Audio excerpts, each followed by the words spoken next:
Good morning, everybody. I hope that you are in good spirits and in good health. We are going to have a few exciting weeks ahead of us as Barbados goes to the polls on January 19, 2022. We're going to elect a government, a new government, or reinstate the current government. However you look at it, change is going to happen. Now, I've been seeing a lot of memes. We've been laughing at the memes because they're hilarious.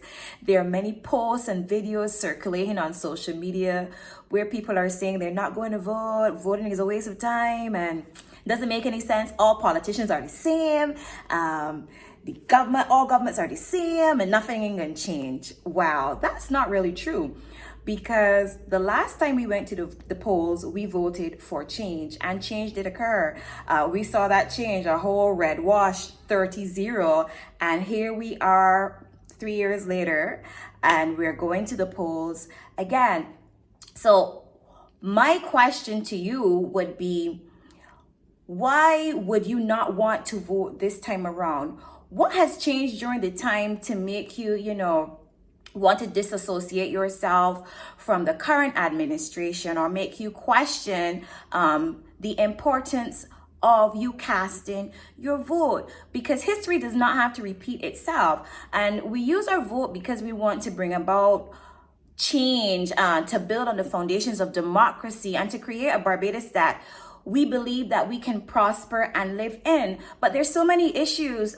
We've had COVID, we've had freak hurricanes, we've had the volcano, we've had a dwindling economy, high cost of living. So many challenges that Barbadians have been facing, and we really have not been given any reprieve. So this time around, my challenge to you, prior to you casting your X, would not be to vote based on party affiliation or along party lines. My challenge to you is to ask yourself, do you know the candidate who is representing you? Do you know the candidate or the candidates who are vying for your votes to be elected to the House of Parliament? Are these candidates approachable? Are these candidates visible and present? Are these candidates competent? Do they operate with integrity and transparency? Or do you believe that, you only see your representative when it's time to vote? If that is the case, then something is totally wrong. You have to vote based on competency and the character and the premise that these candidates are bringing to you. Don't sell your votes. It doesn't make any sense. You can sell your vote, and then you can still be the same vote after. So when your vote is important. So when you vote, I really want you to think along the lines about whether this candidate is going to give you proper representation. When you call the constituency office, do the staff members make you feel as though you are a burden, or you are annoying them, or is it very challenging even trying to get a conversation with your MP? And the MP can't be always saying, or the candidate can't be always saying, oh, they're busy or they're working, because you place them in power. They are there to represent you, represent the people. So they have to make time. They have to make time and effort to hear your concerns and to address your concerns. And this cannot only happen during election time. It has to happen all during the year. Elections have consequences. And if you want the quality of your life to improve and the quality of your children's life, voting is your chance to stand out, and speak out about the issues that affect you, and allow your voices to be heard. So there are some of you who are saying that you're not going to vote.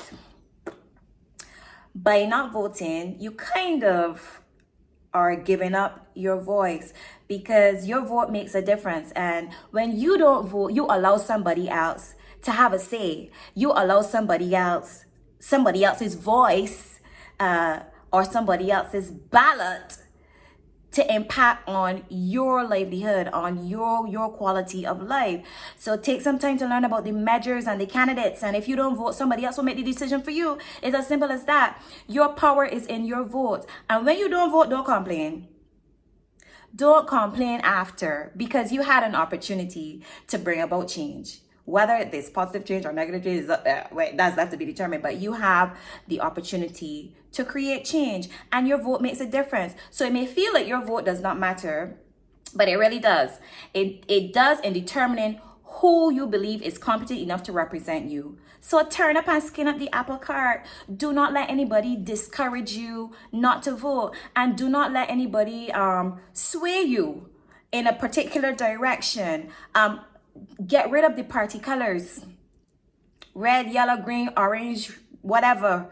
Get rid of the party colors and make your decision based on the quality of the candidate.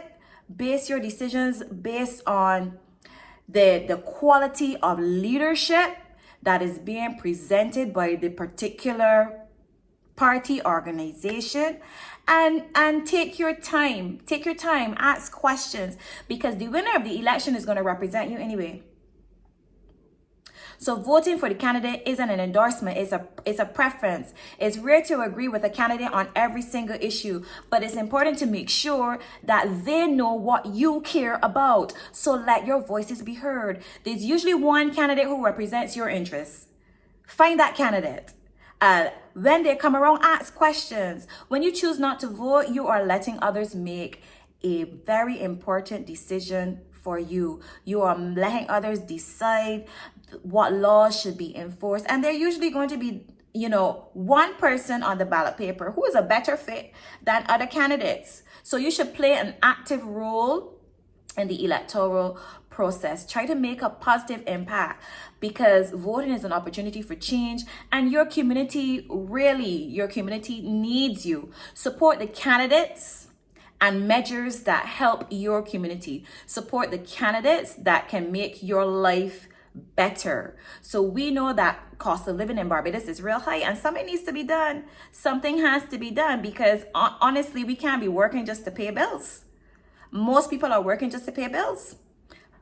Owning land and owning a home is so out of reach for so many people. That needs to change. And I don't know how soon it will change, but that is very important for people. Water and electricity and everything is skyrocketing. But our salaries are remaining the same. We have so many health issues, nurses issues, labor issues, transportation issues, educational reform is still in process. All of these things need to be addressed. So pay attention to the electoral process, and don't be swayed by promises that have not been fulfilled. You need to check off what has been done, what has not been done, what is viable, what has been practical. Use your common sense, because all of you are really smart people. So make a decision that is best for you. Make a decision that is best for your children's future. Make a decision that you can live with. So my encouraging words to you is, I think voting is very important, and it allows you to allow your voice to be heard. And again, when the candidates present themselves to you, engage them, question them, spend some time getting to know them, and get some time knowing the type of people who they have working around them also.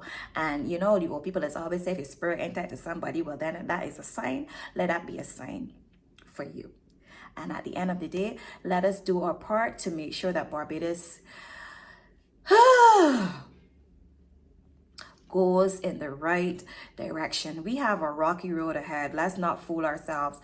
The future is going to be quite challenging, and we have to ensure that we have leaders who have what it takes, who are competent, who are knowledgeable, who have the experience, and who are willing to go against the status quo, even if it means losing favor with party leadership. We want candidates who are going to fight on behalf of the people of Barbados, and not put self first and not put party first. God bless. Have a great day, everyone.